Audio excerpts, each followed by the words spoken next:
Hello everyone. It's been about a week since Sohei released, so this is going to be my full analysis on this hero's moveset.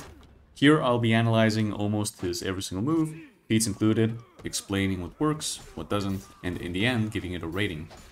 So let's begin with some praise. This is the first time that they've taken such a huge leap, and I commend their bravery. That is why I can never be mad at this hero no matter what, because at least they're trying something new, and balance can always be done later. However, I don't like the way they went about this. The one-shot move is a really cool idea, but giving the rest of his moveset this poor damage isn't it.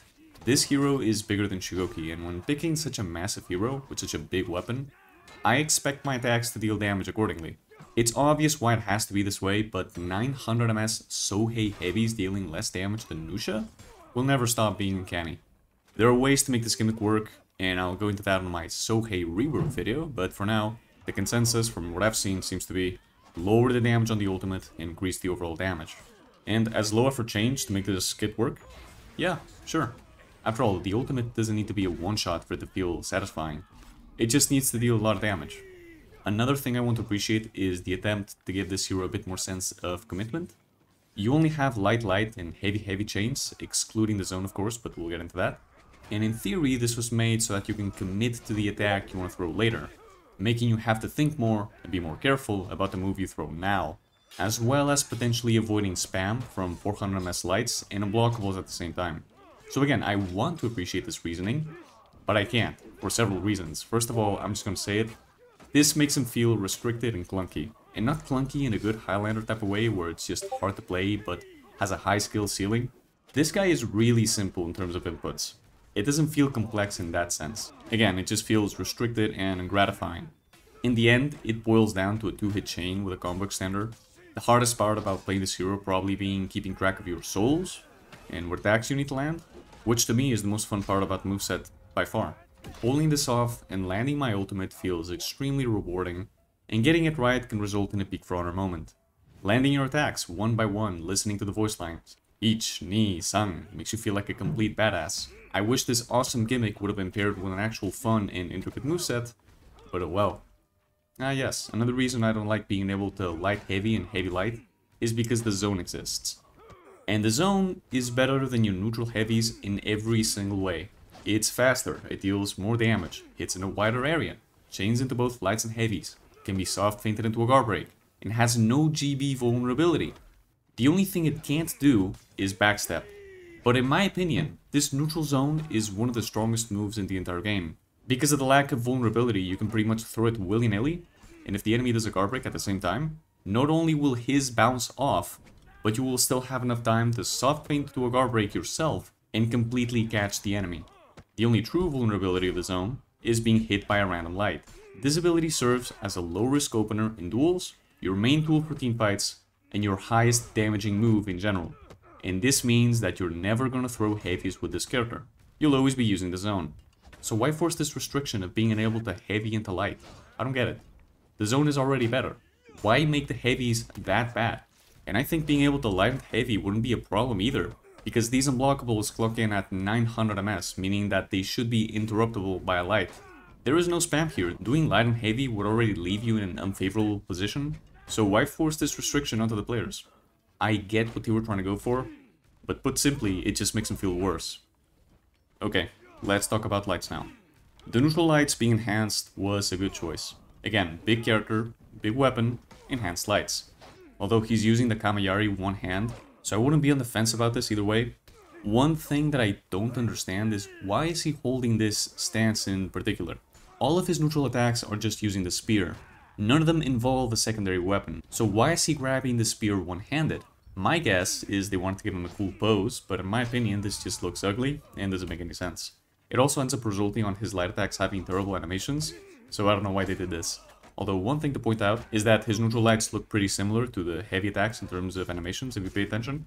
My guess is they wanted to make the animations similar, so people with high reactions wouldn't be able to just look at the light animation and then parry. It's a nice detail, but again, nobody likes how these lights look, so take that as you will. As for the chain lights, oh boy.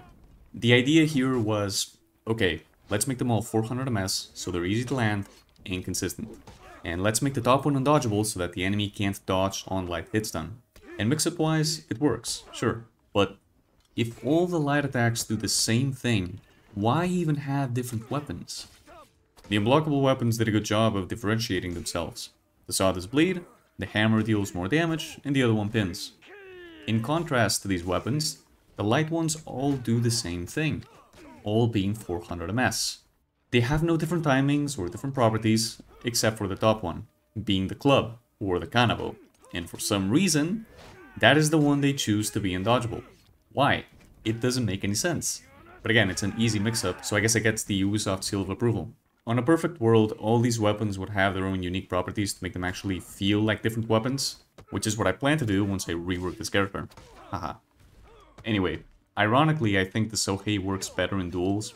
You can say that getting 2 guard breaks and 1 parry is a broken win condition, but I disagree. If we're talking duels, I'm gonna be honest, just don't get guard broken.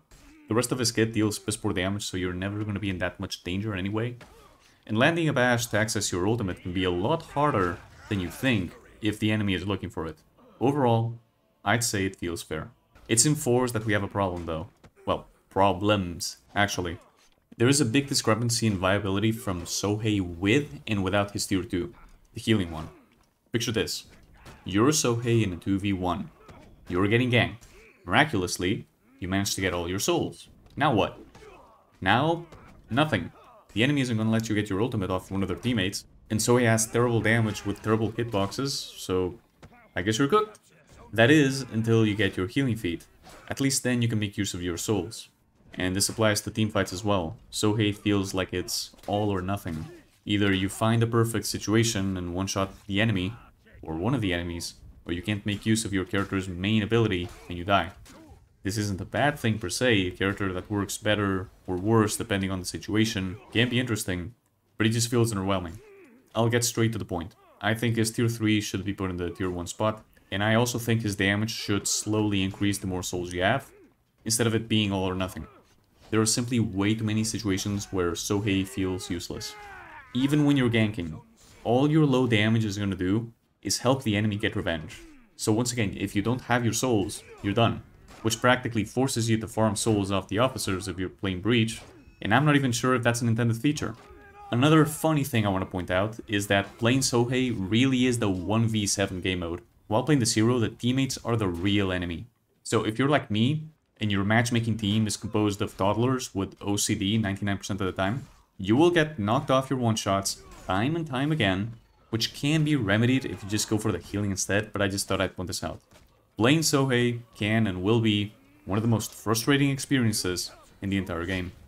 Getting ganked before being able to access the ultimate you've been working for. Being worthless when you're ganking if you don't have souls. Overall, being pretty terrible in most situations until you get your second feat. And quote-unquote, teammates. But at the same time, landing your ultimate does feel like the greatest thing ever. Sohei truly has some of the highest highs and lowest lows in all of For Honor. So, what else is there to say? This character is an experiment. And despite all this, I still think it was a successful one. I think no other character in the game makes me as excited when I unlock a new feat, because they're all awesome and fun, and change the way you play the game going forward, except for the tier 1. That one is boring and sucks. As with all new heroes, this one has the potential to be fantastic, but unfortunately, even despite all these issues, I just don't like how his moveset works. One thing I do have to praise Ocelotl for is the flow. Playing Ocelotl feels pristine, perfectly natural and free-flowing. Even if he's not complicated, everything in his moveset has a purpose and I never feel like I'm lacking anything. Sohei is the complete opposite. He feels janky, either too slow or too fast. The chains are very limited, and your only useful attacks in the teamfight are maybe the zone and the 400 ms lights. It feels like I'm in some sort of prison while playing this character. I'm always doing the same 2 things over and over. So in conclusion, if the perfect version of Highlander that exists in my mind is a 10, and current Highlander is an 8, then the Sohei would be a 6, and right now I'd put him below Ocelotl in terms of enjoyability, which may sound bad, but I can never be mad at the Zero because I love what they're trying to go for, and it's unfortunate, but he feels far too clunky right now. In the next video, I'll be reworking Sohei to my preference, and trying to fix all its issues, so look forward to it. Thanks for watching, and see you next time.